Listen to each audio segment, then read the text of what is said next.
नमस्कार, अस्सलाम वालेकुम। मेरा नाम रिजवान खान है।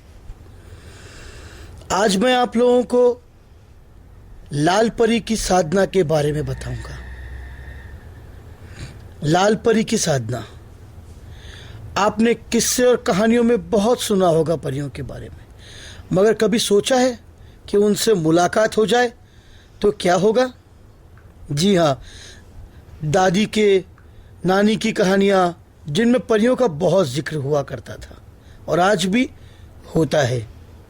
परियां जिनके बारे में सोचते ही हमारे मन में ख्याल उठना शुरू हो जाता है कि एक खूबसूरत सी एक लड़की होगी, उसके पास 2 पंख होंगे, हाथ में जादू की छड़ी होगी जो पलक झपकते ही कोई भी काम कर सकती है।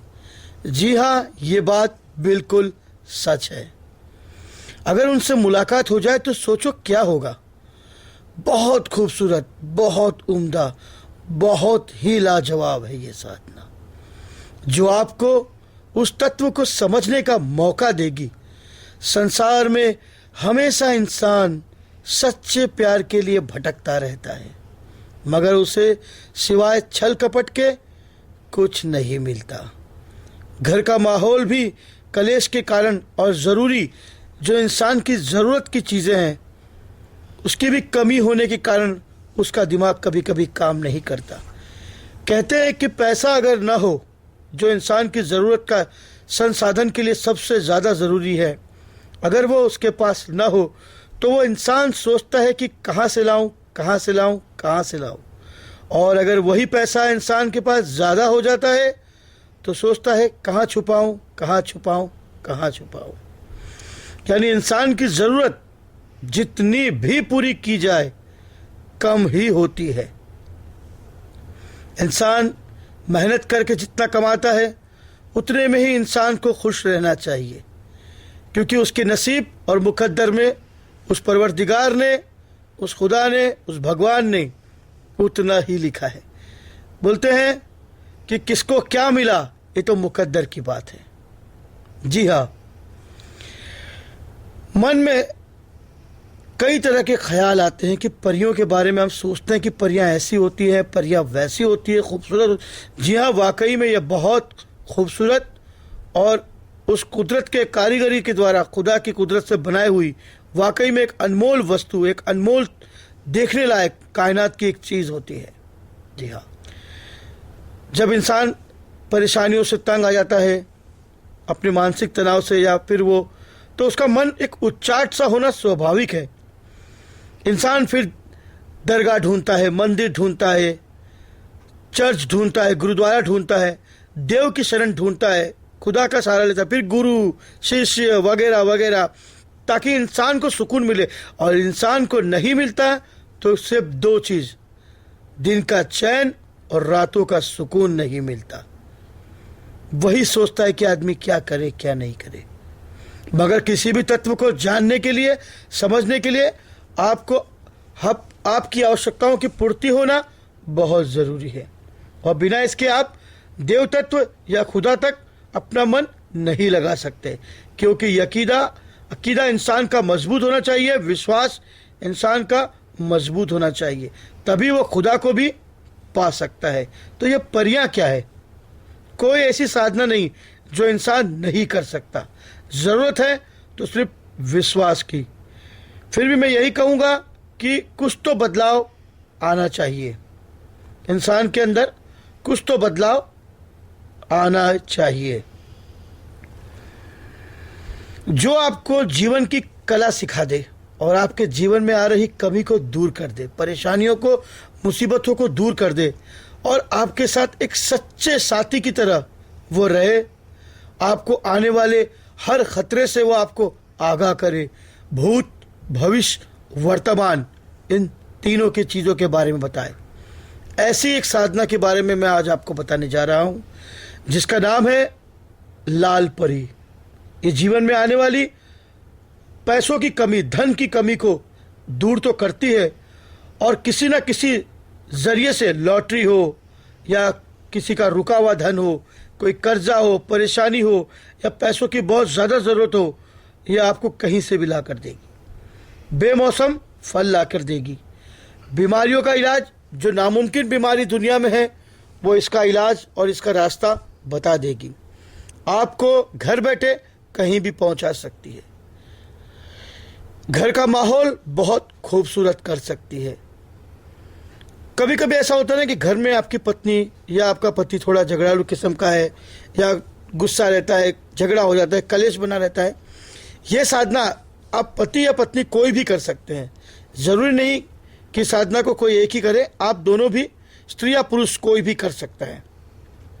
बस ज़रूरत है तो इसको समझने की। इन साधनाओं का गुप्त रहस्य यही है कि इस परी के अंदर अप्सरा तत्व पाया जाता है। अप्सरा यानी पत्नी को भी कहा गया है।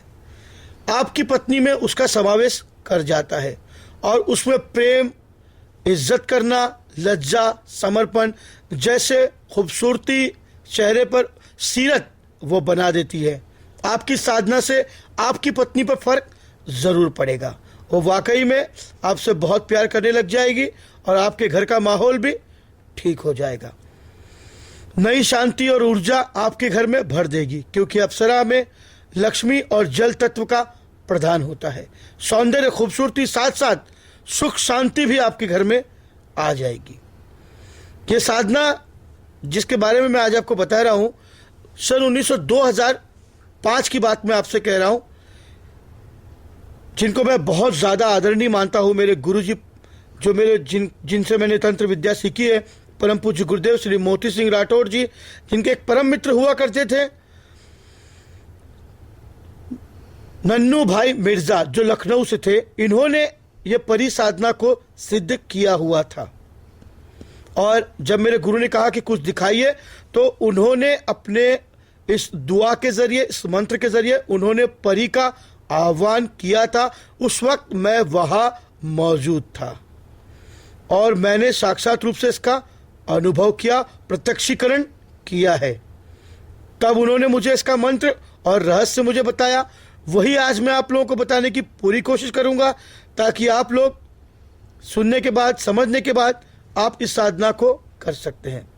इन्हें आप साक्षात अपनी आंखों से देख सकते हैं और ये साधना वाकई में सिद्ध हो जाती है। जब आप साधना शुरू करोगे, 11 दिन के अंदर वो आपके सामने आकर खड़ी हो जाएगी। कभी भी खड़ी हो सकती है। आप पहला दिन शुरू करो या 11वें दिन तक। इस साधना को आप नौचंदी जुमेरात के दिन शुरू कर सकते हैं, रात 9 बजे से 12 बजे के बीच। चमेली का तेल आपको एक दिए में लगाना है। लाल संग्राफ पत्थर, एक लाल रंग का पत्थर होता है, उसके चारों तरफ आप अपनी रेखा बना ले, साधना में बैठ जाए। जब तक साधना पूरी न हो, रात में जब भी आप पढ़ाई करने के लिए बैठे, उसमें से बाहर निकलने की कोशिश बिल्कुल ना करें। जब आप दायरा बनाए संग्राफ पत्थर से, तब अपना रक्षा कवच, जिसे हम बंदिश कहते हैं, वो करके ही आप बैठे। मैंने अपने पिछले वीडियो में रक्षा कवच के बारे में, बंदिश के बारे में और हिफाजत के लिए जो मंत्र दुआ है वो मैंने बताई थी। आप उसका इस्तेमाल भी कर सकते हैं। जैसा कि मैंने बताया था, वो दुआ कि ऐतल कुर्सी आजारी, पैगंबर की सवारी, काटा सांप बिच्छू को, तुझे कसम है सुलेमान पैगंबर की प्यारी।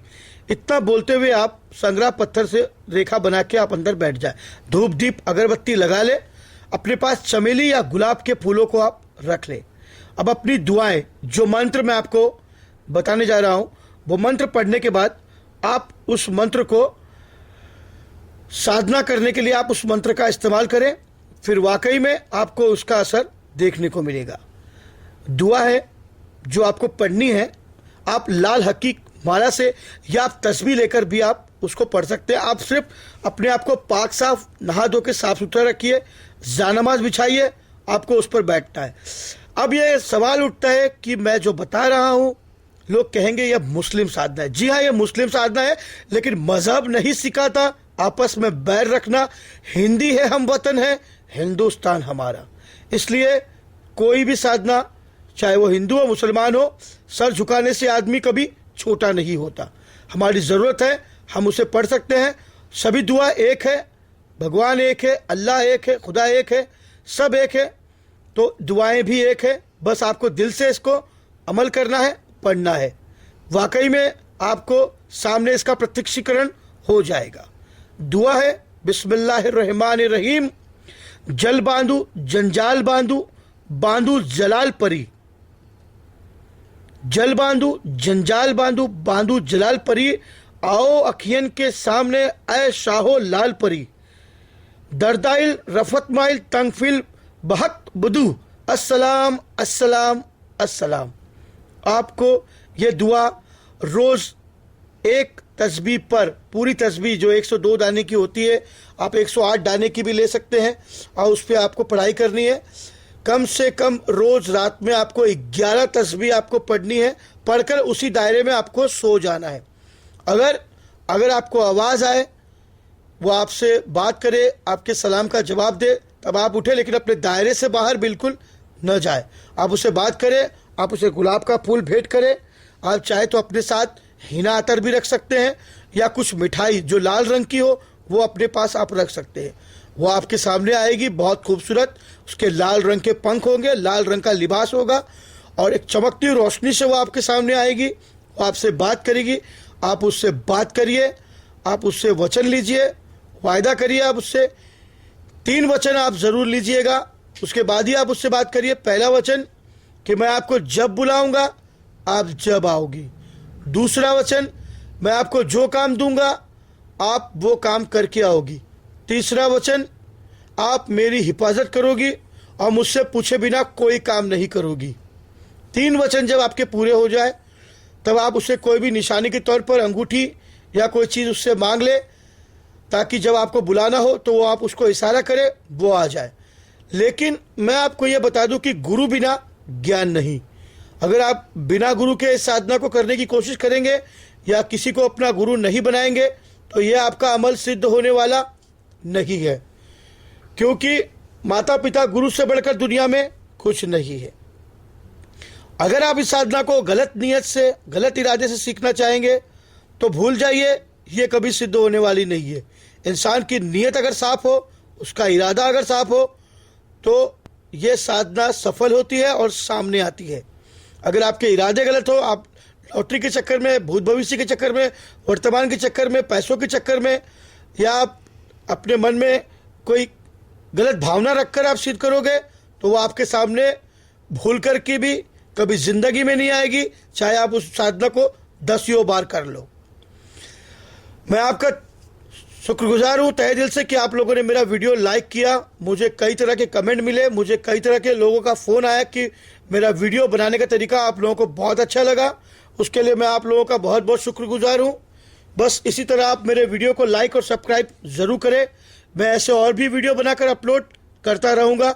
ऐसे मंत्र, ऐसे विद्या, ऐसी साधनाओं को बताऊँगा जो आपकी समझ में आएगी। सब्सक्राइब करने का मतलब होता है हमारे साथ जुड़ना। मेरे साथ जुड़िए ताकि आपके मोबाइल पर, आपके यूट्यूब पर मेरे वीडियो पहुंच सके। अगर आप लोगों को मेरा वीडियो अच्छा लगा तो इसे लाइक, सब्सक्राइब ज़रूर करें। जब तक के लिए नमस्कार, खुदा हाफिज़।